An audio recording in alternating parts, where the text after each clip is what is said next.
Let's get into it. How to turn followers into leads that are ready to buy.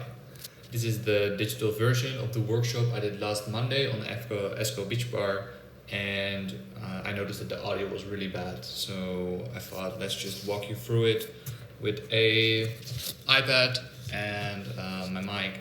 So let's do it. By the end of this workshop, you will know why your current content isn't leading to new clients, the one thing that actually makes people buy. My name is Tenzin. I've been doing business for 7 to 8 years now. I've started as a mindfulness coach, taking over the Dutch company of my mom, working with elderly women in their after their burnout, helping them integrate back, decreasing their stress, giving them advice on meditation. And I noticed pretty quickly that this wasn't the right group target client for me. So I expanded into ice baths, breath work, a little bit more action, a bit more power, became a Wim Hof instructor, became also a personal trainer during the week, set up my own personal training company where I had to learn everything, how to do sales calls, how to do a campaign, flyering, local ads, selling your programs, creating programs, being with clients. Most of my knowledge in the early days come from service-based businesses on location, hosting workshops, personal training and retreats all over the world. And in the past 2 years, I moved into online business, which of course is similar principles on how to be with your clients, how to sell, but different in using social media and other tactics around delivering your product. So why am I giving this workshop today? It's because in 2025 I rebuilt the company of my mother from 50 to 150k per year doing retreats. She currently works about 1 hour per week, and that's of course the weeks that she's not doing the retreat. If you're doing a retreat, you're working 24/7 for multiple days. So that was an amazing journey, way bigger results than we expected. And in the same period, I also built the company of my girlfriend. She, of course, did the client side and the social media side, but we together strategized and I gave the instructions, all the research on how to set it up. She currently gets weekly new clients, so all of 2026 she got a new high ticket client every week. We run 0 ads and get about 500,000 of monthly views. This is in the Dutch market, so if you're speaking a native language, I would suggest looking into selling to that audience as well. Of course, English, there's big benefits as well, but definitely consider moving into your own language. Okay. So the principle behind both of these results is exactly what we're going to spend our time on today. And this is not about posting times, viral formats or hooks. It's also not about how to build a funnel or what software you should choose or even running ads. That said, what we're going to do right now is way more important if you're starting out or if you notice that whatever you have built isn't really working. So what you need to have is an idea of who you help and a core offer or expertise. If you don't have your offer yet, I will help you with that, but at least you need an expertise of a skill that can actually help other people. And of course, very important is to have your own story. Everyone has their own story, but you need to understand and learn what parts of your story are the right parts to connect to your offer and your business and will help others trust you more.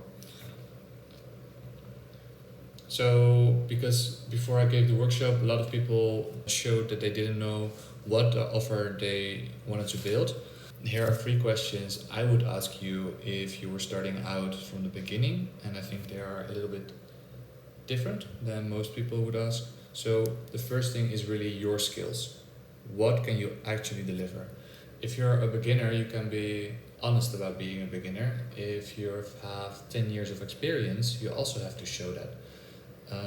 Neither one is better, but just being true to where you're at right now and then building something for that and then growing into maybe your expertise is way better than just having to show up like something you're not. Then, of course, the story that I just touched upon and what kind of person you actually want to work with. This is amazing because you're building your own business, so you right now have the choice: who am I going to work with? What kind of person? What kind of people? And this really makes the biggest difference in the future when you're working with a lot of clients. If the clients are people you like, it won't really feel like a job. But if it's a target client that doesn't really resonate with you, like me and the older women when I was a mindfulness coach, it will feel like a job. So this one is really important and something most people don't really go into. We often think, okay, what's the best niche?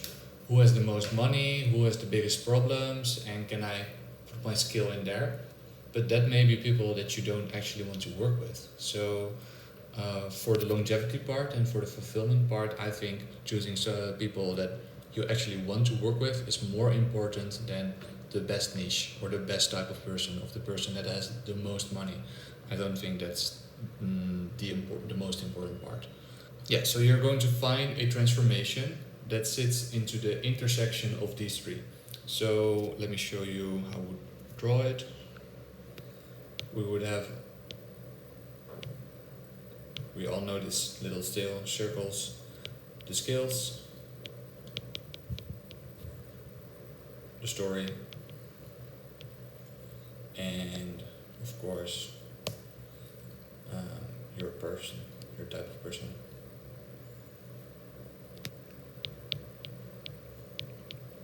And then inside here, there's one transformation.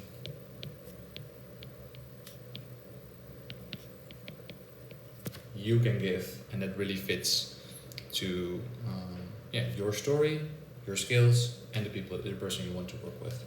So that's how I would approach the thinking before you create the actual structure. Is it going to be one-on-one, group, cohort, community, online product, course, 6 weeks, 1 week, 8 weeks, year? You know, there's so many options, but this thinking comes before all of that.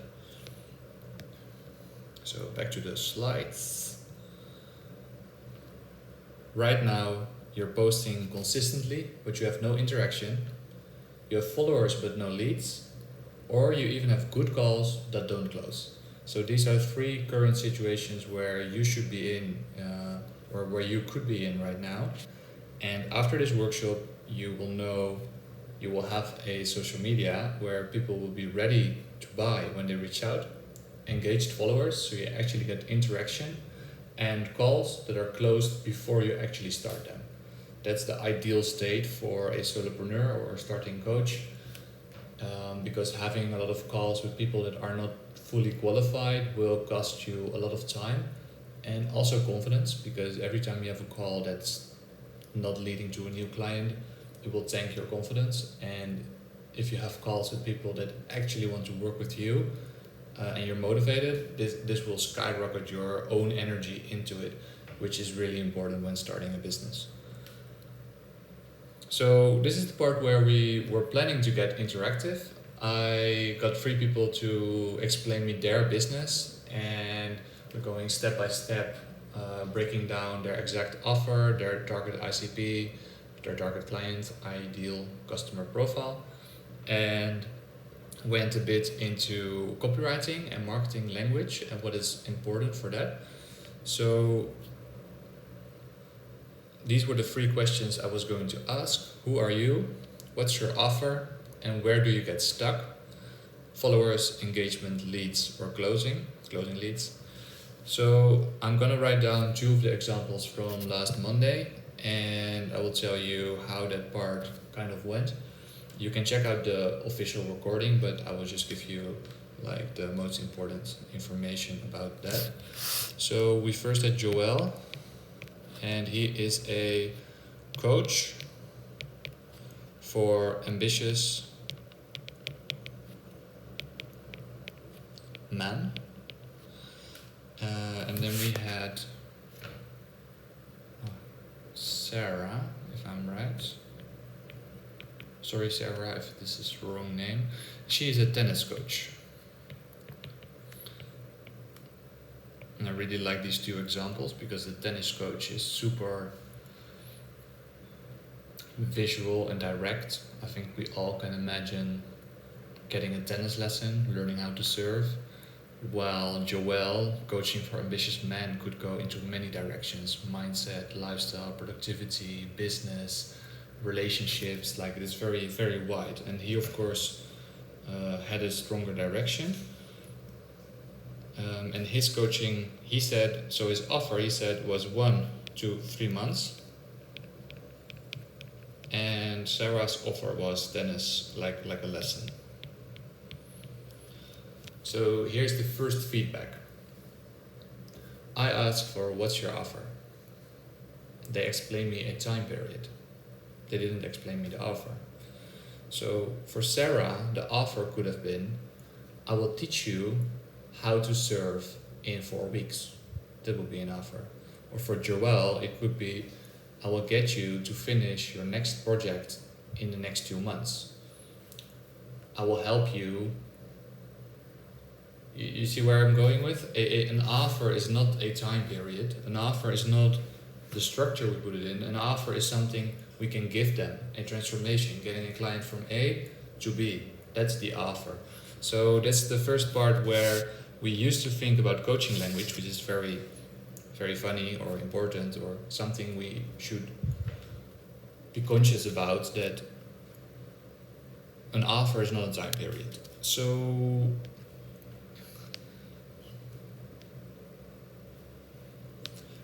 Joel got stuck with getting leads from his followers, so engagement mostly, and Sarah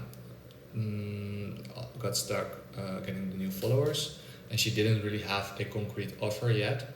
So that's where they got stuck. So the next question was, tell us about your client. What are their frustrations? What are their fears? What are their wants? And what are their dreams?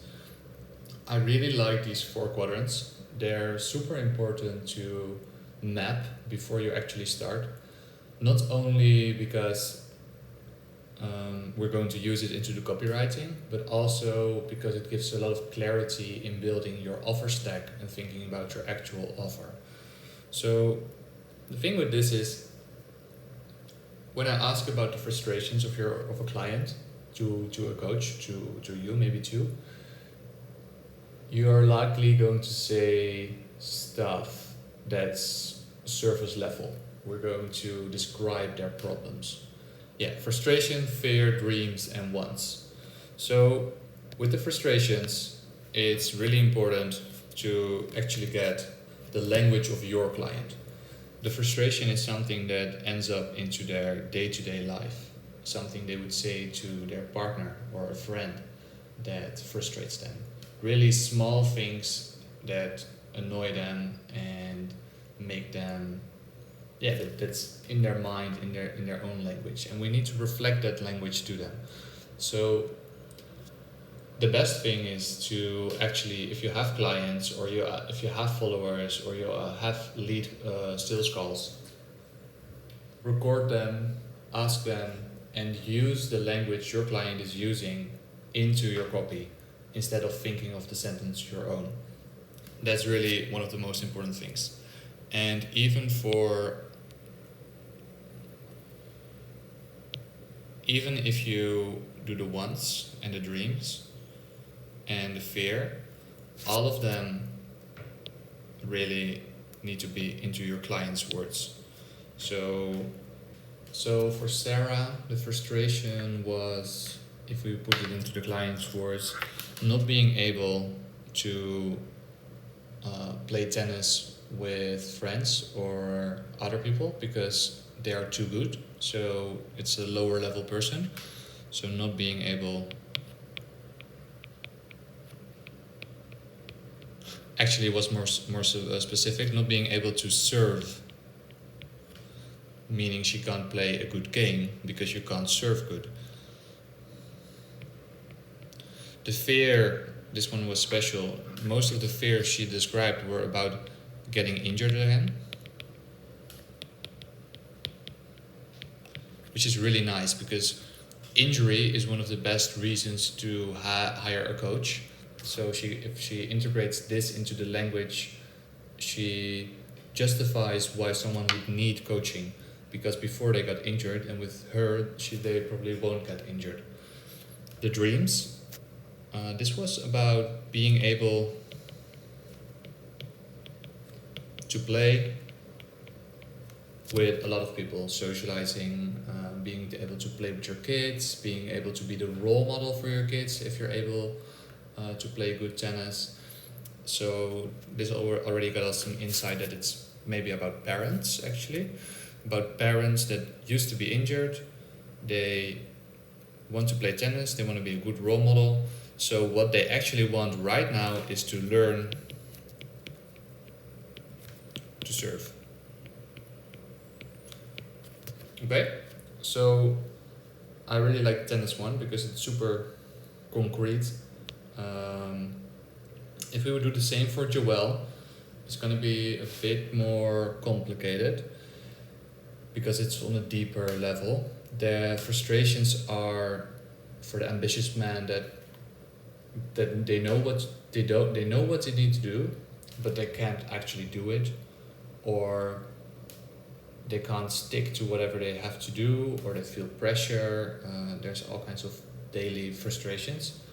But this is already going into coaching words. So a daily frustration could be sitting 7 hours behind your desk and still not finishing it.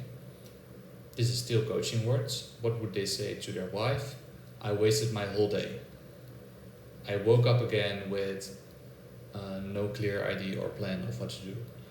Another layer Joelle went into was addiction, or ambitious people that are stuck with addictions, like it could be any addiction. So the frustration could be waking up tired again after a night of drinking, even though they don't want to drink. The fear would be there's no change. They stay stuck in the same routine. And the dream would be, of course, financial freedom, very big, ambitious dream goals.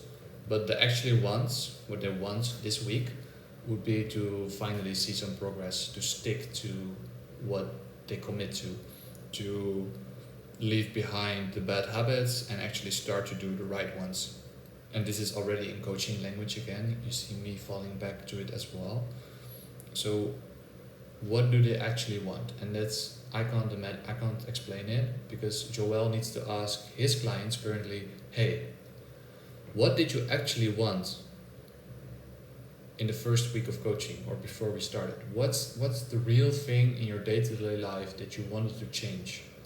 And they're going to give an answer, and we can go deeper into that answer and then find out the language they would use and the actual thing they say they want. I notice very often with my clients that the coach thinks someone wants this, but the clients actually want this something else.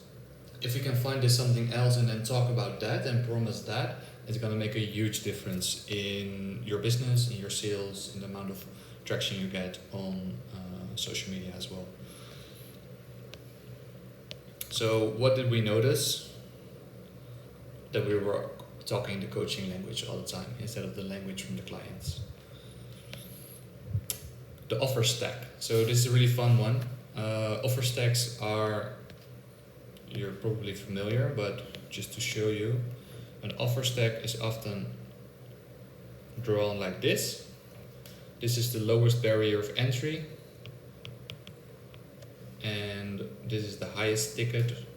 So this would maybe be a free something, or a course, or PDF, ebook, coaching. You know, it's slightly getting more expensive, higher price. If we go back to the tennis example, they have a fear of getting injured. Something free we could give them is a small warm-up guide. How to warm up your ankles so you never get injured again. Something free, something simple that speaks to their fears. We could make a course or an ebook or maybe a challenge or a small video sequence or some kind of product or even the first one-to-one lessons about how to learn how to serve. We can put it there. And then to the dreams is maybe learning the rules, learning tactics could be the next offer. But you can see that the lead magnets, the base offers, the higher offers, any offer, we can point back to the fears, wants, dreams and frustrations and actually create something our clients need. So this is where it comes back again, which is really nice to see. So what makes someone buy? This is really important. The one thing that makes someone buy is trust.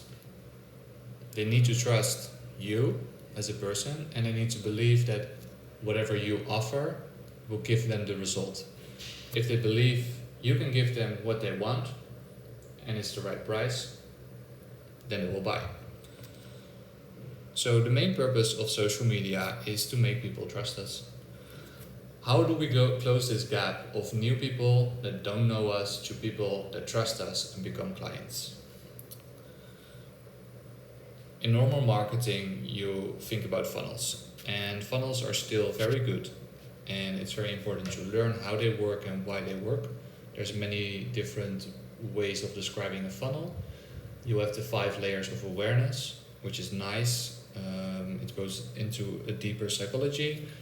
You also have tofu, mofu, bofu, top of funnel, middle of funnel, and bottom of funnel. The one thing about funnels is the main purpose is to sell.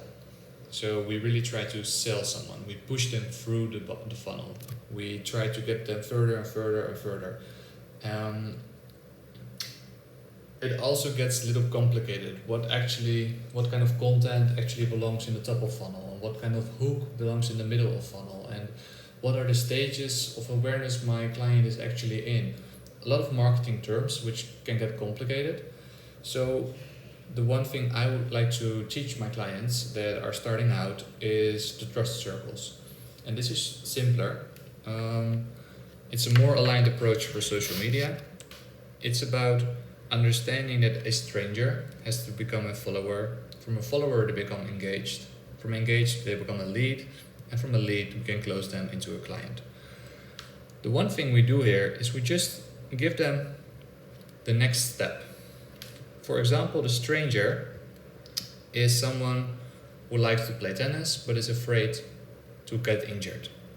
They see a post from Sarah and this is about how to warm up with a small lead magnet inside, and they think, this tennis coach, she knows exactly about what I need. I need to know how to warm up so I don't get injured. So they follow. From follower, you want to get them engaged.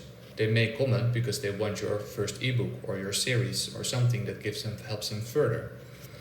Then Sarah would post some stories in her account that would ask, hey, what are your biggest roadblocks in playing tennis? Is it the serve, or is it the block, or is it the, what kind of technique or something is something you want to learn or that you find difficult? Now, people will engage with this. They will click the poll or they will answer. They become engaged, and you can start a conversation, and you can give them tips. So from this moment, you start to live in someone's head. The next time they have a problem with tennis, they will go to your account and see if you have a tip for that or if you have a solution. And from that process, we build trust, they become leads, and eventually they probably want to work with you if you have a right offer. So, what's the trust journey? The first step in this trust journey is, where do they find you? The second one is why should they follow you? The third one is what do they read right now? Why should they stay? And how do I work with you? So where do they find you? They find you through reels, posts, ads, all kinds of content that travels online. They maybe get sent your video from a friend. This is a whole workshop on its own, super big topic, so we're not going into that too deeply today. But the one rule with this is that if you don't have a clear ICP, if you don't have a clear target client, none of your content will land, or you will get the wrong followers. So that's why all of this is so important. Then the second part is why should they follow you? They visit your profile after they see a post from you, and your profile should communicate within a few seconds exactly why they should follow you. So your bio and name should name a transformation and expertise. Your pinned post should be clear about what you do, why you do it, and why you're good. The aesthetics should be on a decent level. You don't have to edit super hard, but at least have a consistent look on your profile, a consistent look with your fonts, a consistent location where you film. It could be, for the tennis example, mostly on the court. So we as humans are very visual. We often make judgments way before we hear anything. So aesthetics is not to build trust, it's to maintain the trust you already made. Yeah, many people will not follow you, but that's okay, because you only want the right people to follow you. You don't have benefit from having 1,000 people that don't play tennis following a tennis coach. So there's a simple formula for this. It's your positioning. So the right person should recognize themselves in 3 seconds. The language, you speak their monologue back to them. Authority, a way of showing your proof and showing that you can get them to the place you want them to get, that they want to go. And then aesthetics to maintain the trust. The next step is to think about what do they need right now. So this is what I was talking about with the example of what do they need here. They need something simple. A way to warm up, a morning routine, a dinner example for a weight loss coach, like a recipe. Something small, something simple, something they can do today. The closer and the smaller it is, the better. This is about building your lead magnets, creating engagement and giving them a noticeable shift today so they remember, Sarah gave me this tip, it worked, so she's probably legit. You're gonna build the trust way faster. Step 4 is make them engage. This is what I already told you about creating interactive posts, using polls, asking questions, going live, all kinds of ways you can help them to interact, to make it feel real, to make you as a real person and for them to remember you. We're trying to create as many neurochemical connections in the brain related to you, so they actually remember who you are. And then step 5 is where can I actually buy? You notice that I haven't talked about selling the whole time. We just talk about building trust. And I think that's how social media should be. We want to build trust on social media, and then whenever they're ready to buy, we give them the link to our website, and that's where we can sell them. That's where we can explain our offer, how much it costs, how it works, all kinds of things. They also get sent an email sequence often after they get a lead magnet, and from the emails they got sent to the website again, of course. In the DMs you can have a short conversation. I recommend not more than 3 messages before you send them to your website or invite them on a call. What's important about this is that it should be really professional.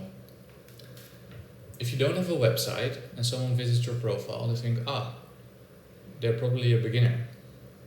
People still expect you to have a website. If the booking process is slow, or they don't get a welcome email, or they don't get a confirmation email, or all of these simple system stuff that we are used to get when we interact online. When you buy something, you expect a confirmation. If you don't get the confirmation, people are not sure, did it work? Did I actually sign up? Well, there's many questions, and this will create a lot of friction. So the whole system behind it should be as professional as possible. Okay, I'm gonna close it off here. During the workshop, we also ran into how to run sales calls. I am going to record a separate YouTube video for that later. Yeah, cool. Thanks for watching. I hope this is beneficial, and see you next time.